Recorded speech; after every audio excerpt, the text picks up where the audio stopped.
महाराष्ट्रातील 10वीच्या परीक्षेची hall ticket 20 जानेवारीपासून ऑनलाईन उपलब्ध होतील। मात्र तिकिटावर विद्यार्थ्यांच्या जातीचा उल्लेख असल्याने मोठा वाद निर्माण झालाय। पालक आणि विद्यार्थ्यांमध्ये संभ्रम आहे। सामाजिक कार्यकर्त्यांनी हा निर्णय चुकीचा असल्याचं म्हटलं आहे, कारण हॉल तिकीट हे तात्पुरते असते आणि त्यावर जातीचा उल्लेख करण्याची गरज नाही। यावर माध्यमिक व उच्च माध्यमिक शिक्षण मंडळाच्या अध्यक्षांनी आपले स्पष्टीकरण दिले आहे। नमस्कार, मी शरद गोसावी, अध्यक्ष, महाराष्ट्र राज्य माध्यमिक आणि उच्च माध्यमिक शिक्षण मंडळ।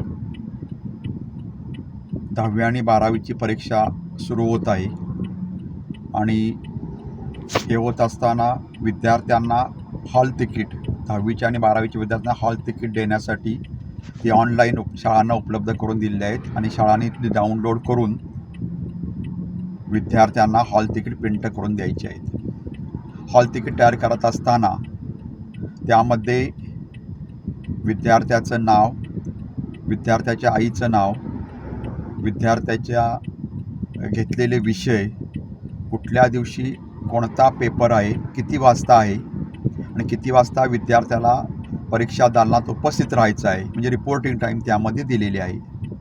त्याचबरोबर जातीचा प्रवर्ग त्यामध्ये दिलेला आहे। विद्यार्थ्यांना 10वी नंतर किंवा 12वी नंतर शिष्यवृत्तीसाठी समाज कल्याण विभाग असेल, आदिवासी विभाग असेल, या विभागांना आपल्याला विद्यार्थ्यांची माहिती द्यावी लागते।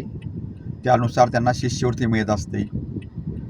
त्यामध्ये विद्यार्थ्यांच्या शाळेच्या जनरल रजिस्टरवर किंवा ज्युनियर कॉलेजच्या जनरल रजिस्टरवर जर प्रवर्ग व्यवस्थित असेल तर ती शिष्यवृत्ती विद्यार्थ्याला मिळण्यास सहज शक्य होतं।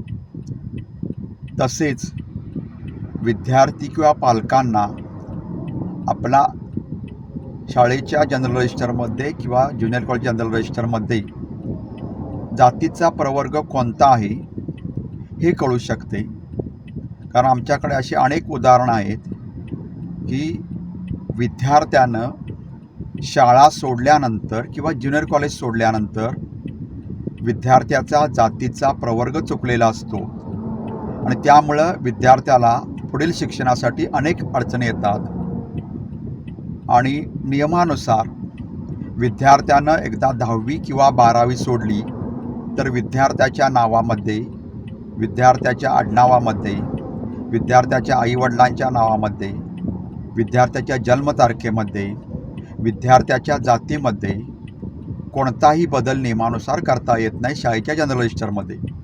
त्यामुळं या हॉल तिकिटाचा उपयोग विद्यार्थ्याच्या पालकांना तसे विद्यार्थ्यांना आपलं नावाचं स्पेलिंग बरोबर आहे का, आपल्या आईचं नाव बरोबर आहे का, आपली जन्मतारीख बरोबर आहे का, आपल्या जातीचा प्रवर्ग बरोबर आहे का, हे पाहणे अत्यंत महत्त्वाचं आहे।